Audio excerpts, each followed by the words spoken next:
Pemerintah kembali mengeluarkan paket kebijakan ekonomi. Paket kebijakan jilid 8 itu fokus pada 3 poin utama, yakni peta wilayah Indonesia, pembangunan kilang minyak baru, dan bea masuk suku cadang pesawat. Menjelang akhir tahun 2015, pemerintah kembali mengumumkan paket kebijakan ekonomi baru untuk mendorong pertumbuhan dan daya saing ekonomi nasional. Paket kebijakan jilid 8 ini fokus pada 3 poin utama, yakni percepatan pelaksanaan satu peta wilayah Indonesia, pembangunan kilang minyak baru, dan penghapusan tarif bea masuk suku cadang pesawat yang selama ini ditetapkan sebesar 15%. Menurut Menko Perekonomian Darmin Nasution, pembangunan kilang minyak baru itu dipercepat untuk menambal selisih permintaan dan penawaran yang terus melebar saat ini.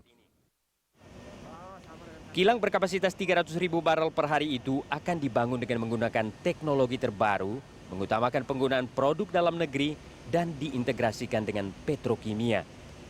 Pemerintah juga akan memberikan insentif fiskal maupun non-fiskal untuk pembangunan dan pengembangan kilang tersebut.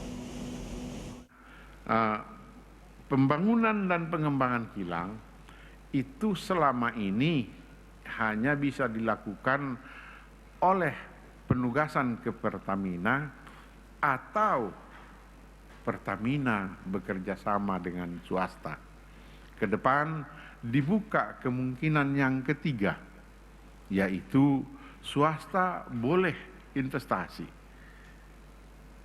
Walaupun produknya memang harus dijual ke Pertamina, karena Pertamina lah yang menjamin distribusi dari hasil kilang itu ke seluruh Indonesia, ya.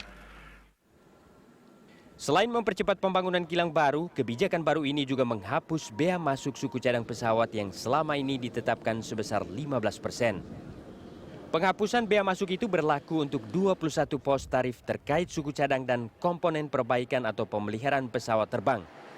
Penghapusan bea masuk suku cadang ini diharapkan dapat menekan biaya pemeliharaan dan perbaikan pesawat, mendorong pertumbuhan industri suku cadang dan komponen pesawat terbang di dalam negeri, serta pengembangan kawasan usaha pemeliharaan pesawat terbang.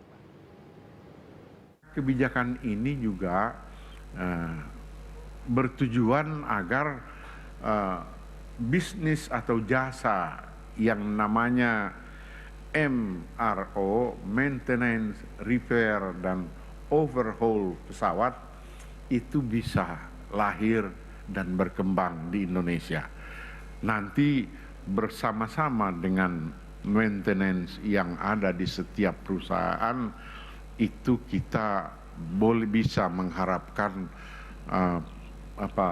sebagian besar nanti maintenance dan perawatan pesawat nasional itu bisa dilakukan di dalam negeri.